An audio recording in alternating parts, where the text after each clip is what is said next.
Welcome to this series of videos dedicated to painting Skaven.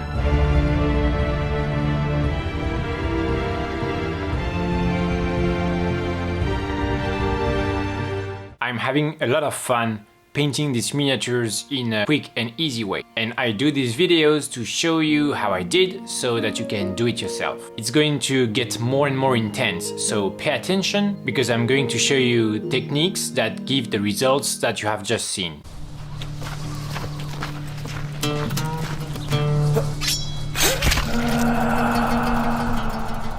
If you haven't seen the previous video where I paint the rattling warp blaster, the link appears right now in this corner of the video. I advise you to watch this video if you really want to get better at painting, because the techniques I am about to show you are easily replicable and it will help you to paint your army or armies to a level that is eye-catching and that will make you proud. Let me know in the comment if this video helps you. In this video, I am going to paint this Games Workshop Mini, which has been slightly modified.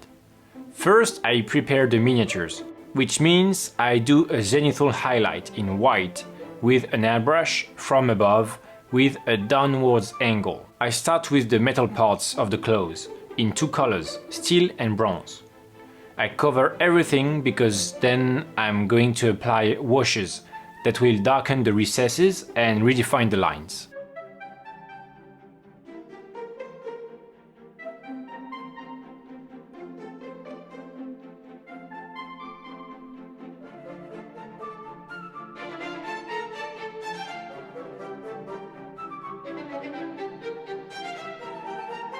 That's why I use a fairly light metal color, because the washes are going to darken it down.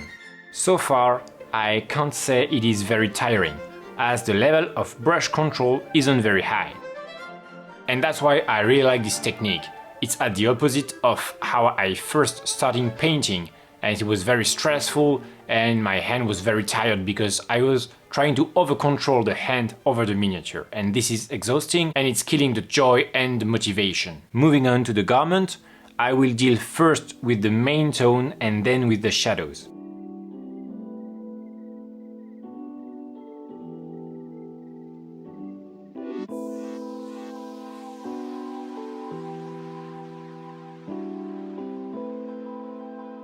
As you can see, the sculpt of Games Workshop miniatures is very suitable for beginners, as the reliefs largely guide the shadows and highlights.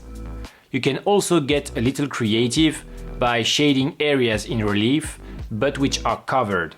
In this case, the back of the figure, which is covered by the hood.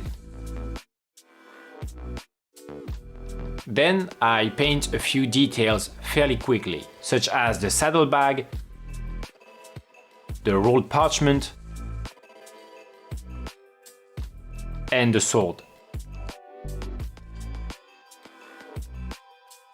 These aren't things that are meant to attract attention, so if there is time to spare, this is it. I have already got my painting scheme in mind, and I know there will be vivid and saturated elements that will draw the attention. By the way, I can explain this color scheme further.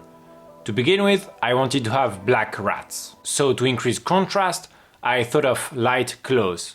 Light but dirty, because Skaven live in the sewers, they are filthy. So this sort of yellowish white or even brown is perfect.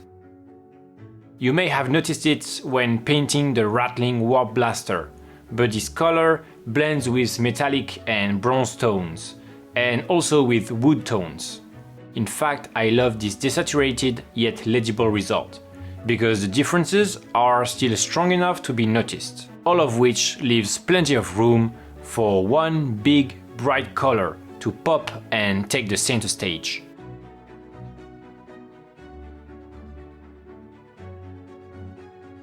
Blue or turquoise would have worked just as well. I think these are the two best options. Given the yellowish tone of the robes, these colors give the best contrast. Purple too, but in our case, I prefer to use purple for the tail. Well, the tails, because there are plenty of them here. The contrast between the yellowish color of the clothes and the purple of the tail is very striking, as is the contrast between the purple and green of the warpstone. Green and yellowish are also complementary colors, so here we have a set of colors that work very well together. The brightest being kept for the most important, the weapons and the eyes. This is what I keep in mind when I'm thinking of a good color scheme. I try to limit myself to 1 or 2 saturated colors. For the rest, they can be desaturated colors, and in fact, you can have good few desaturated colors coexisting together. I paint all the fur in black, which provides good contrast without stealing the show. And black rats are scary.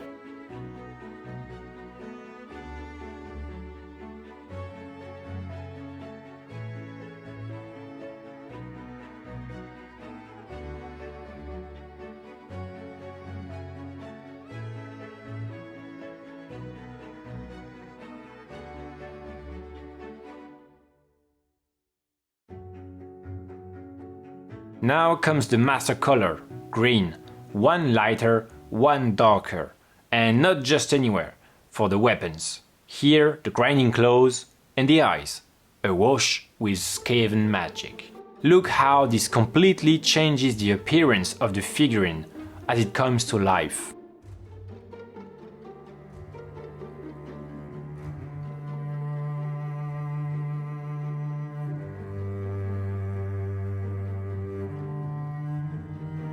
The fun lies into keeping this step for last, to transform a paint job that seemed average into a spicy miniature. I increase the contrast by using dark green on the edges and highlighting to white in the center to give that luminous effect.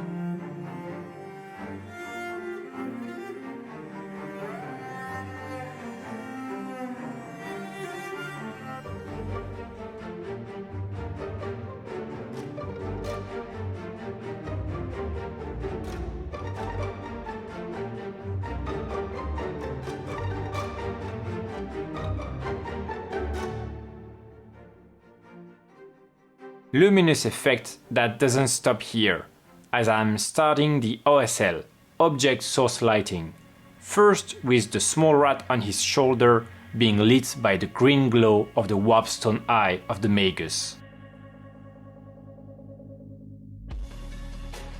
Then inside the claws, first with a dry brush to catch the raised areas, although here you can see I don't have the right tool.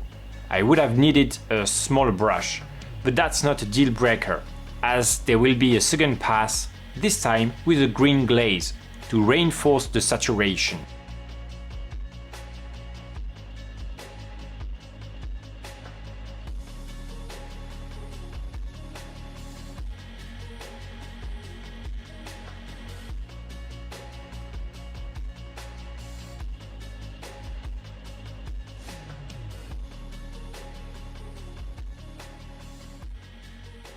As you can see, I didn't use any tricky techniques.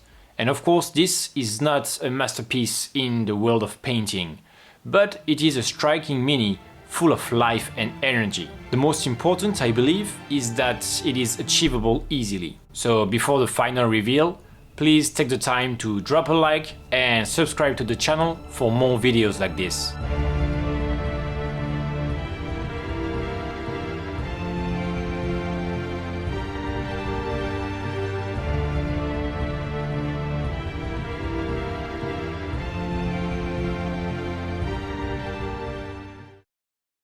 Once again, I hope you learned valuable knowledge and techniques about painting miniatures. You can check out the other videos on the channel if you want to see more from me. And if you want to support the channel further, you can visit my Patreon to allow me to produce more videos more often. I'm Flo from Chronicles of Tiny Battles.